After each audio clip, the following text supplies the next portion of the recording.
Dear journalists, I will speak in Latvian. Good afternoon, ladies and gentlemen, and honestly welcome to the press conference following the Eastern Partnership Summit in Riga, or in short, the Riga Summit. In a moment, the speakers will deliver their introductory remarks, and after that, they are ready to take your questions. We have interpretation into 4 languages: English, French, Latvian, and Russian in your mobile devices. The summit declaration, as adopted by the leaders, will be available shortly, both in paper version here at the summit venue, and of course also at the summit website. Without further ado, I first invite the host of the Riga Summit, Prime Minister Austrumu of Latvia, to take the floor. Please, madam.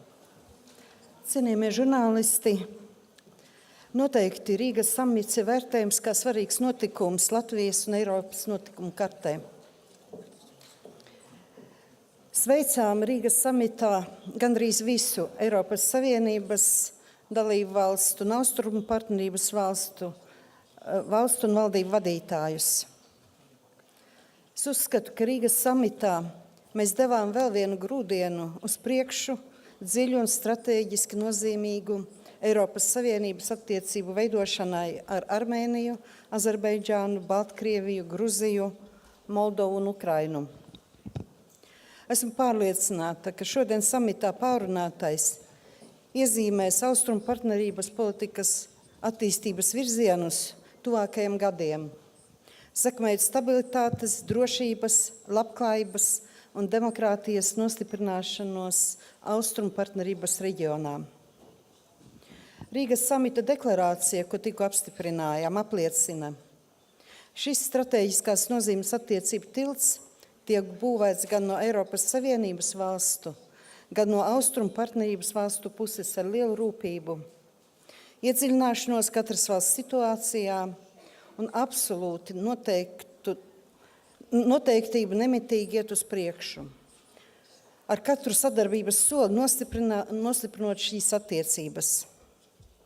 Un šis ir ceļš, kam ir jāved tikai un vienīgi uz priekšu. Esmu gandarīta, ka deklarācijā esam uzsvēruši Eiropas Savienības atbalstu visu Austrumu partnerības valstu teritoriālajai integritātei, neatkarībai un suverenitātei. Ļoti būtisks faktors līdztekus politisku attiecību ietvaram ir ekonomisko, tirdzniecības un cilvēku kontaktu sadarbības veicināšana. Virzāmies uz arvien lielāku mobilitāti, uz reformu veicināšanu. Jau sekmīgi darbojas bezvīzu režīms ar vienu no partneru valstīm Moldovu. Šodien vēlos apsveikt arī Gruziju un Ukrainu, kas aktīvi strādā pie prasību izpildes, lai jau gada beigās Eiropas komisija varētu sniegt pozitīvu vērtējumu un tad varētu pieņemt lēmumu par bezvīzu režīmu. Cienījamie žurnālisti, šajās dienās Latvijas galvaspilsētā Rīgā viesojas ne tikai Eiropas Savienības un Austrumu partnerības valstu un valdību vadītāji, bet arī nevalstisku organizāciju un pilsoniskās sabiedrības pārstāvji, plašsaziņas līdzekļu pārstāvji un biznesa pārstāvji. Diskusijām un daudz līmeņu sarunām bagātās dienās veidojās cilvēku kontakti, un tas ir milzīgs ieguldījums Eiropas un Austrumu partnerības valstu tautu nākotnē un cilvēku labklājībām. Es uzskatu, ka Rīgas samits ir jauna iespēja mums visiem kopā, Eiropas Savienībai un Austrumu partnerības valstīm, radīt apstākļus labākai mūsu iedzīvotāju dzīvei. Un es esmu pārliecināta, ka mēs visi šo iespēju izmantosim. Paldies!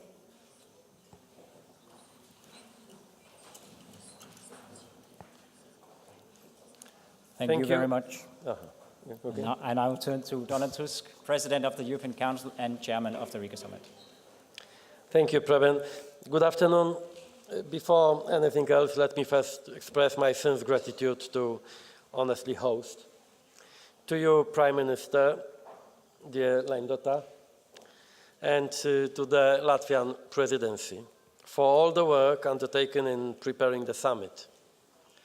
I am glad to see such a high level of participation from all. It sends a very strong message about our commitment to the Eastern Partnership. This message of our continued, consistent and strong commitment to the Eastern Partnership and each of our partner countries is the main message of this summit.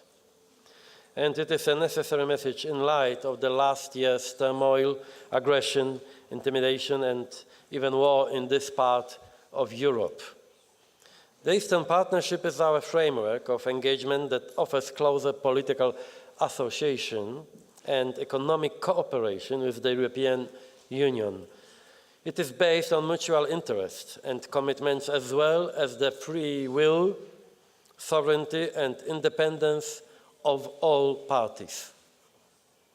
Today, we all reaffirmed our common interest to continue developing strengthened, closer, differentiated relations with each of our partners to help them become more resilient in the face of increasing challenges to stability and security in the region, and to make sovereign choices.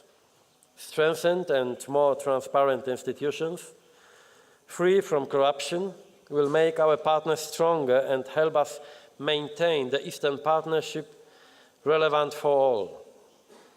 This is the second main message of the summit. During the summit, we took stock of achievements we have witnessed since Vilnius and set out a positive agenda for the future.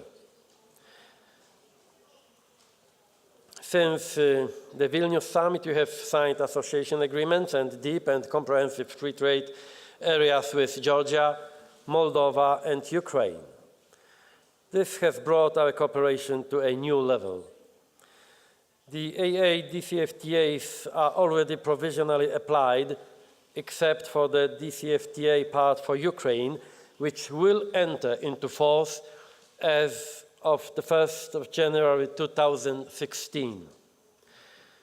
We reviewed the early stages of the implementation of AA DCFTAs and demonstrated our strong commitment to deepen our cooperation. We reiterated our support to others who are seeking more tailor-made relations. We have reached an understanding with Armenia on the scope of our future relationship. We should also be able to take some steps forward in deepening our critical engagement with Belarus. And we have received Azerbaijan's suggestions regarding the renewal of the contractual basis for its relations with the EU. Let me stress that the Eastern Partnership is more than just the sum of our bilateral relations. Our multilateral framework will continue to be critical to keeping our partnership together. Over the past 6 years, the multilateral dimension of the Eastern Partnership has established a dense network of contacts, for example, through informal partnership dialogues. We have taken the Eastern Partnership beyond governments to parliaments, local authorities, civil society and businesses.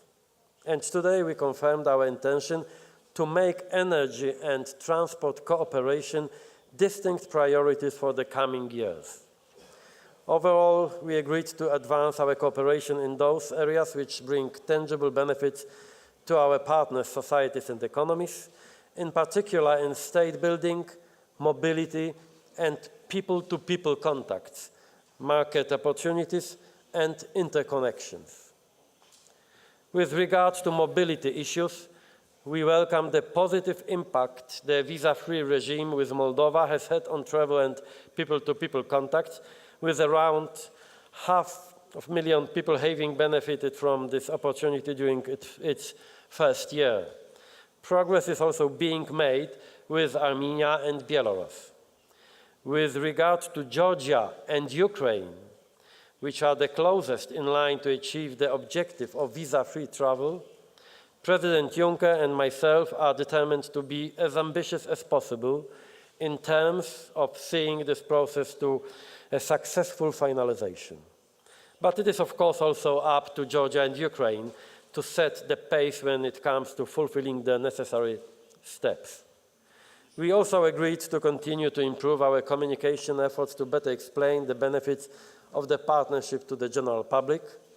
In addition, I prized the fruitful meetings of side events in the margins of the Riga summit, the Business Forum, Civil Society Conference, and Media Conference. To conclude and repeat, the European Union is a partner for the long haul. Our partnership, as well as the Riga summit itself, are not about dramatic decisions or taking giant steps forward. No, our relationship is built on free will, respect, and equality. And our partnership will go forward step by step, just as the European Union has been built through concrete progress on matters such as trade, energy, transport, mobility, and reforms. Our partnership will grow increasingly closer and offer by far the best prospects for Europe as a whole. Thank you very much. Thank you. It is now time for your questions. Please state your name and the media you represent before asking your question. And we start with the gentleman in the middle, fourth row.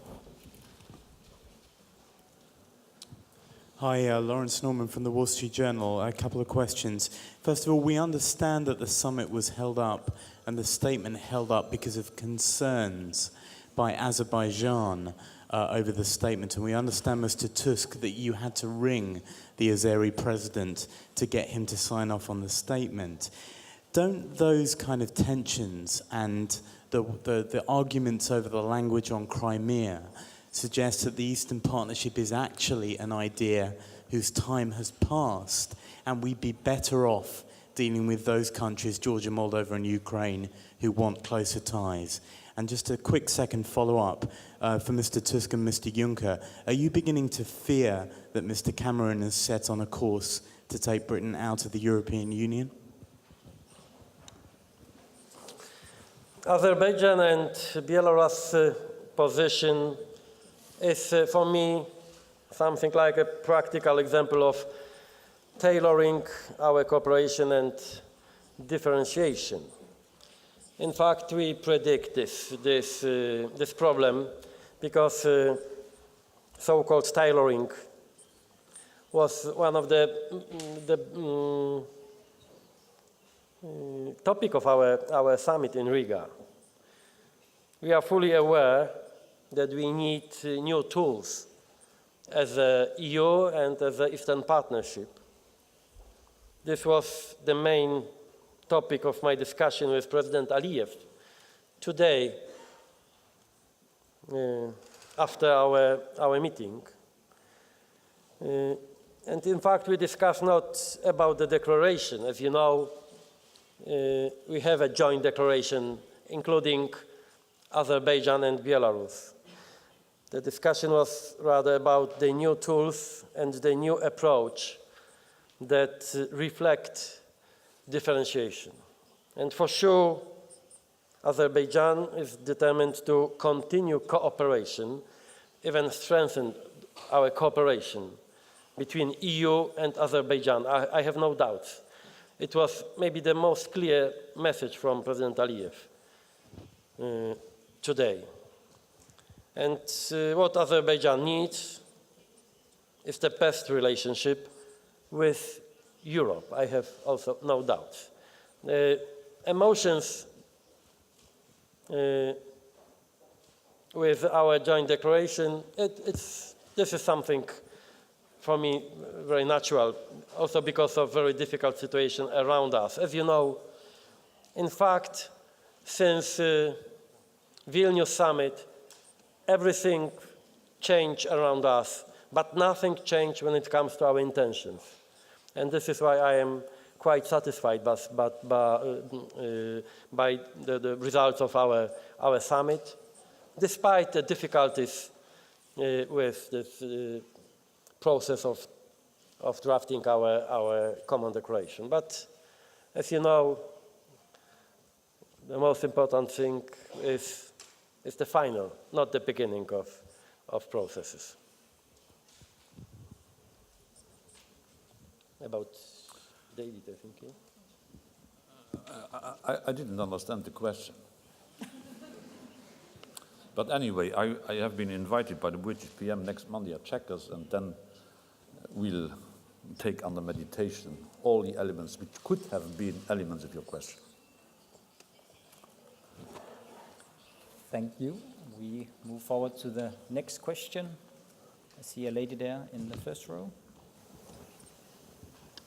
Georgian Public Broadcaster Ketivan Kartava. Madam Prime Minister, you told us during the doorstep yesterday that there's a good news for Georgia. Today now you have just congratulated Georgia and Ukraine reached progress. We want to hear now from your President and from your President the good news for Georgia about visa liberalization. You told us just that you will be as ambitious as possible, and Georgia and Ukraine are the closest to finalize the process. Does it mean that the final political decision has already reached, and is it possible to grant Georgia a visa-free regime from the next year? How do you think? Thank you very much. Nu, es jau arī iepriekš teicu, ka Grūzija un Ukraina aktīvi strādā pie kritēriju un Eiropas Savienības prasību izpildes. Un jau šī gada beigās Eiropas komisija varētu sniegt savu vērtējumu par šo prasību izpildi. Un, ja Eiropas komisijas šī gada nobeiguma vērtējums būs pozitīvs, tad nākošais gads Grūzijai un Ukrainai varētu būt vīzas.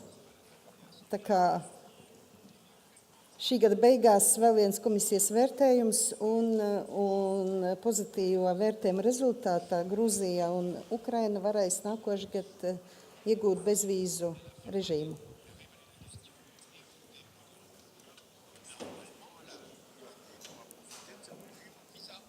La Géorgie et l'Ukraine ont fait d'immenses progrès ces derniers mois.